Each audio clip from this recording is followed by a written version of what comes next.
Bon, François, l'île aux Moines, pour vous, c'est quelque chose, un espace, un territoire bien connu depuis l'enfance.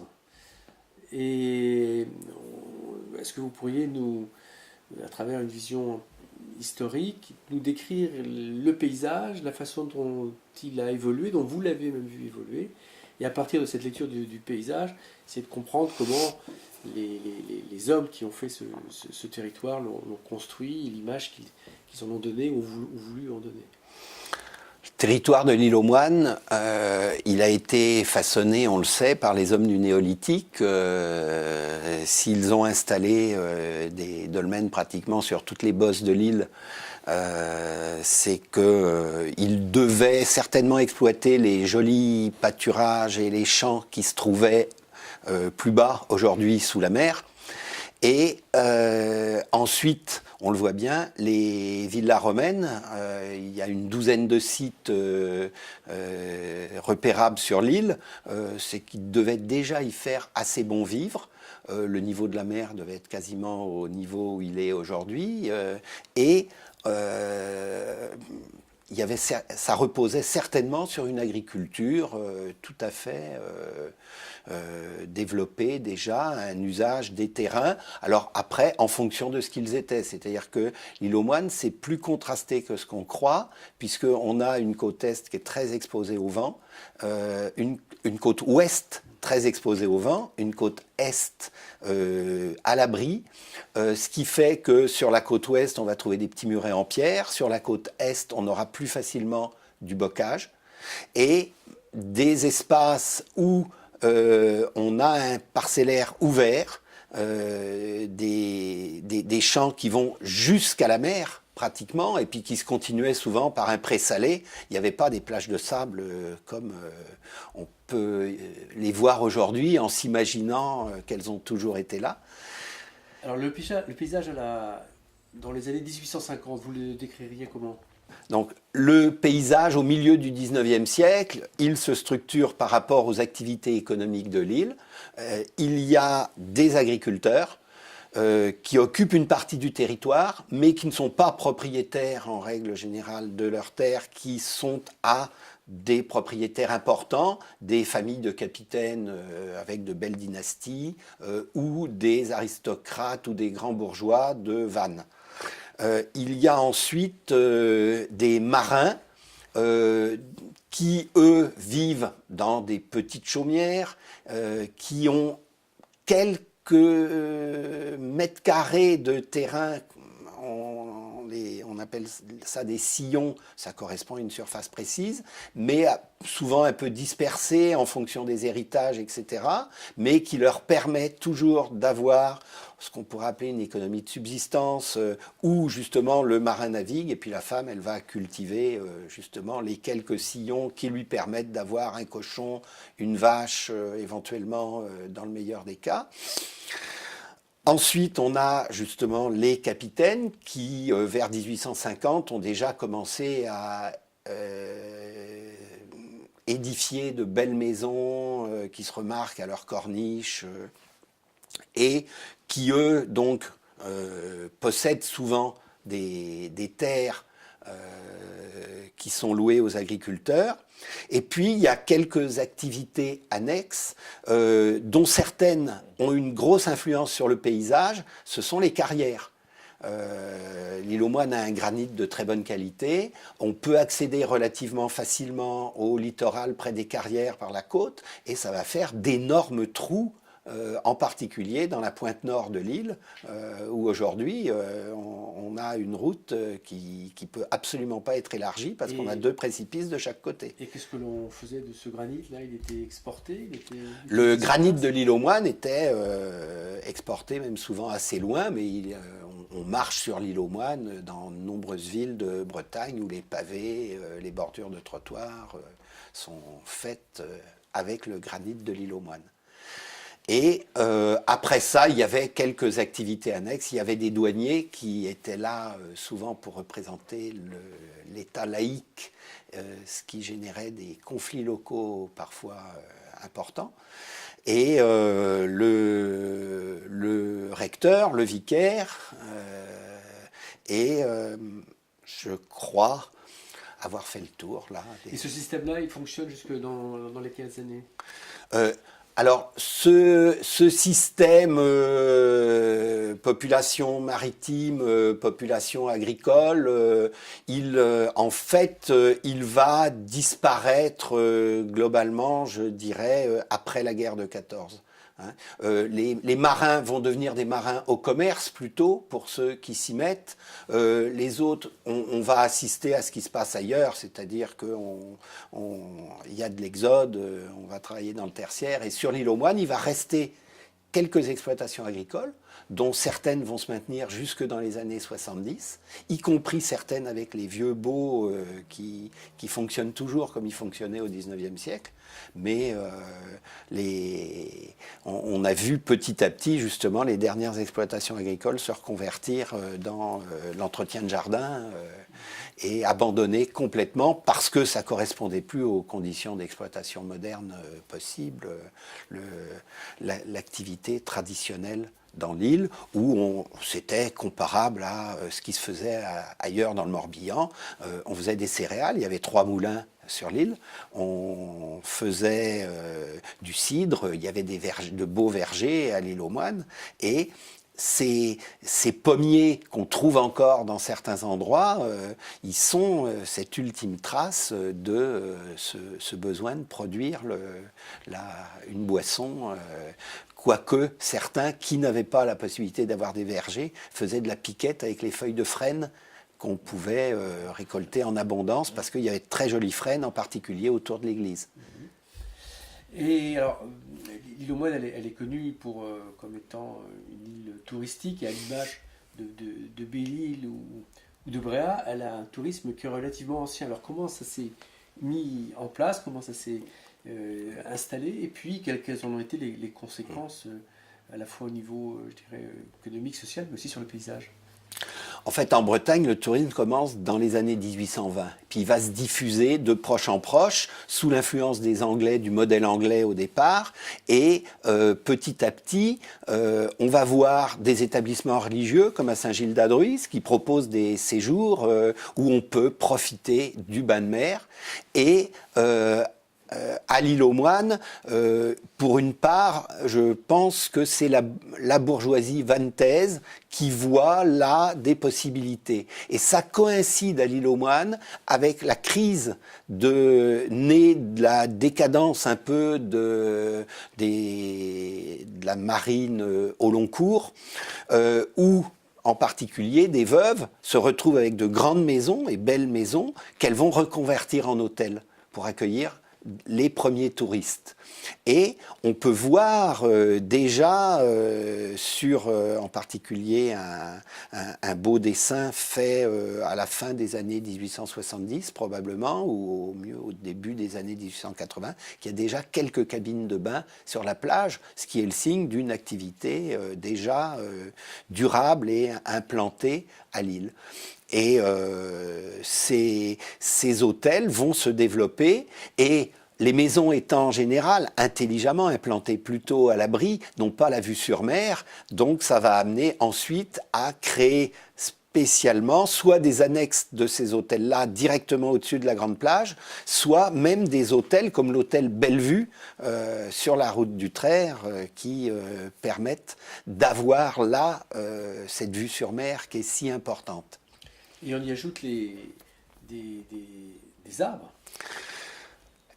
Très tôt, l'île aux Moines a compris qu'il y avait une image de la Bretagne qui devait se construire non plus autour de l'image des Landes, qui était désormais, depuis la fin du XVIIIe, début du XIXe, considérée comme un symbole de misère, et qui n'avait rien de pittoresque. C'est un milieu assez aride, mais très coloré, si on veut bien le regarder au bon moment.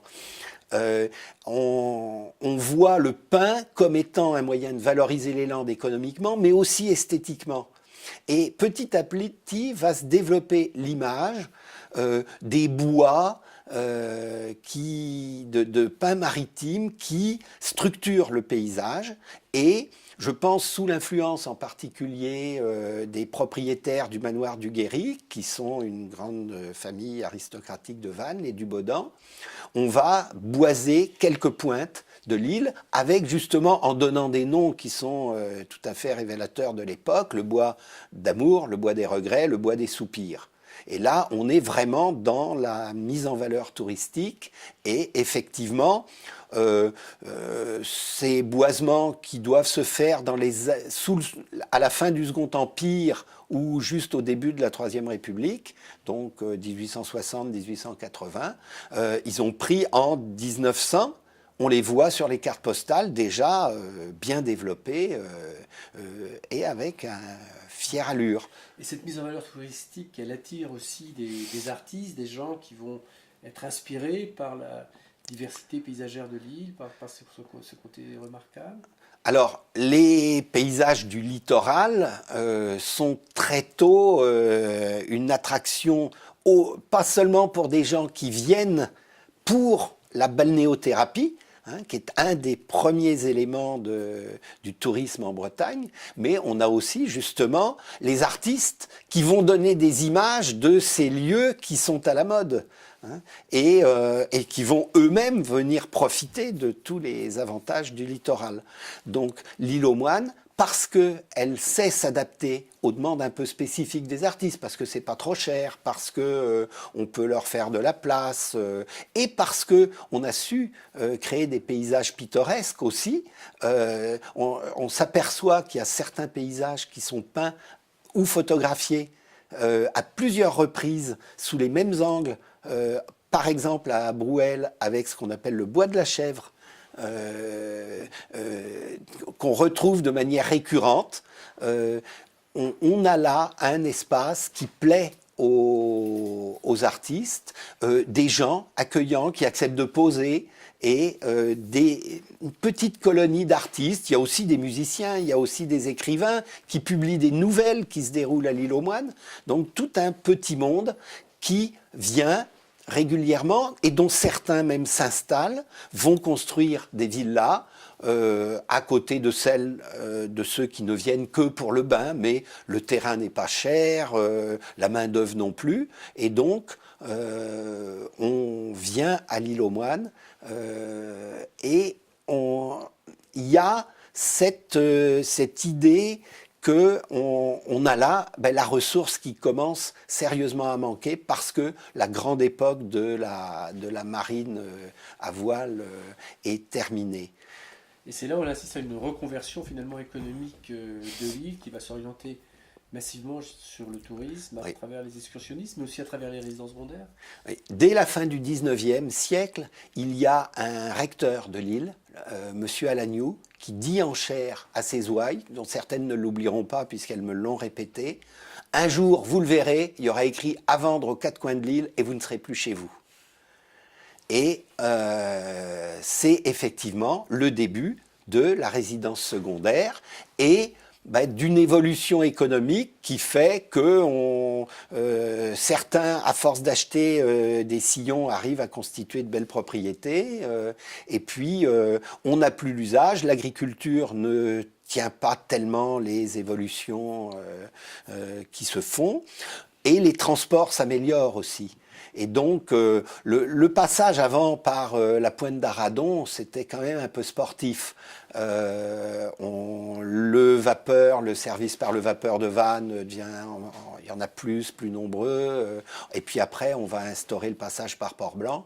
Et toutes ces choses vont favoriser l'implantation. Et comment, effectivement, on y est bien, le bouche à oreille fonctionne, les familles s'installent et il y a une activité qui devient essentielle. Et les petites épiceries, les petits cafés qui étaient aussi un élément fort de cette économie illoise, eh bien, ils vont trouver là aussi un moyen de se maintenir, voire de se développer grâce à cet apport du tourisme.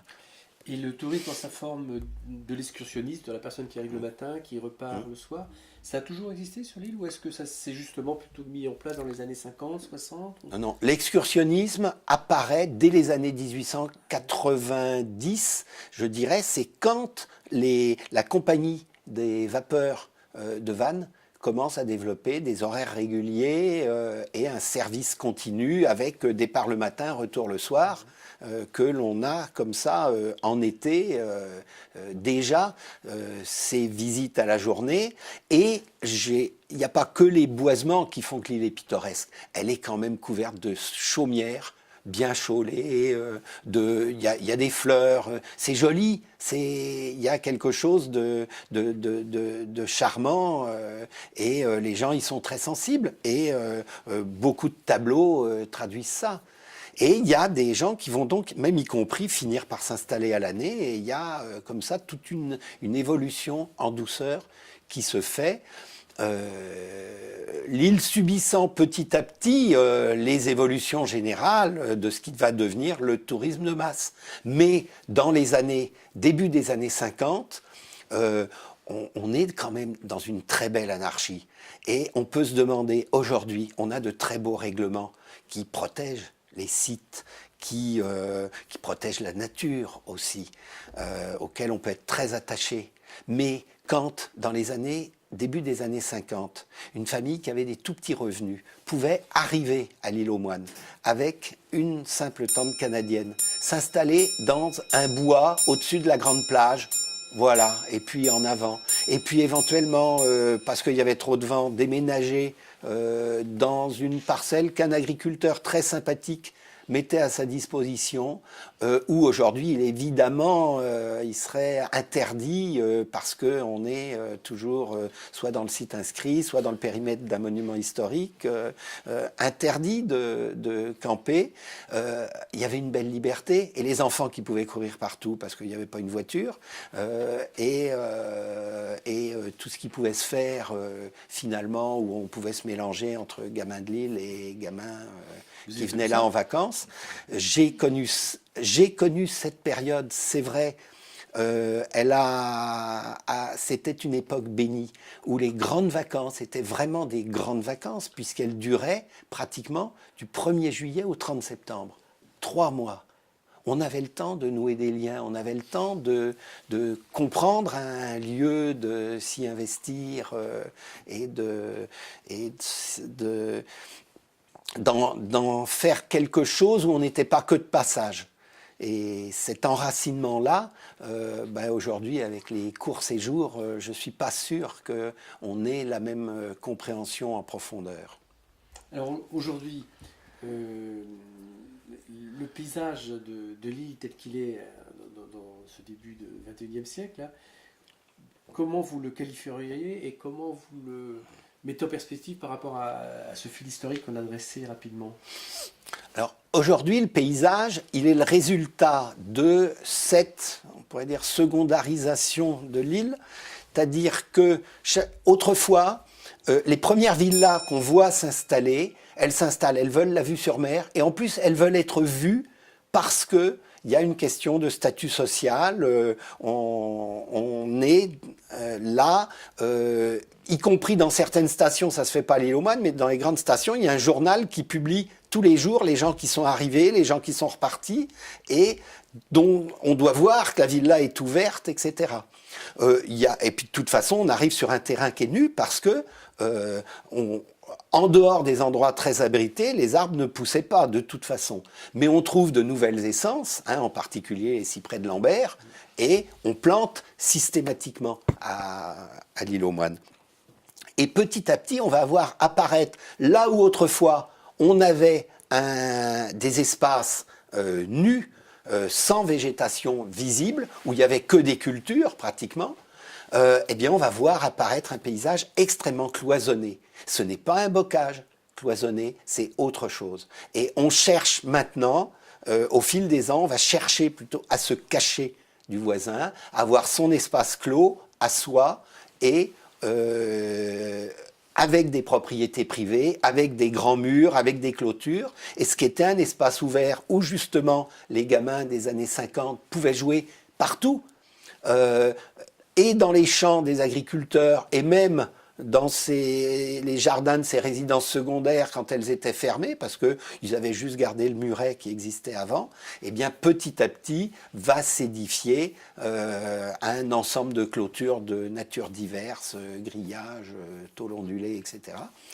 Et on voit une île qui était ouverte, qui devient un espace fermé et où on va avoir une stratification, y compris des populations qui viennent là, les vieilles familles de résidents secondaires, les néos, et avec une certaine culture de l'entre-soi aussi, qui se passe maintenant à l'abri des regards et où l'espace public s'est trouvé réduit ou reconstruit avec des normes, je dirais, qui sont celles qu'on trouve un peu partout pour les espaces publics et le mobilier urbain classique. Les îles, et vous le savez mieux que moi, sont des espaces protégés. Les premières protections, d'ailleurs, c'est souvent dans les îles que se sont faites. Qu'en est-il pour l'île aux Moines et quelles conséquences cela peut-il avoir? Alors, l'évolution du paysage, malgré tout, elle n'est pas arrivée au terme d'une transformation en un vaste lotissement de résidences secondaires protégées par des haies de cyprès de Lambert, parce que à un moment sont venues des lois, et en particulier la loi littorale, et puis ce qui pouvait se faire au travers du site inscrit, pour éviter justement cette transformation de l'ensemble de l'île.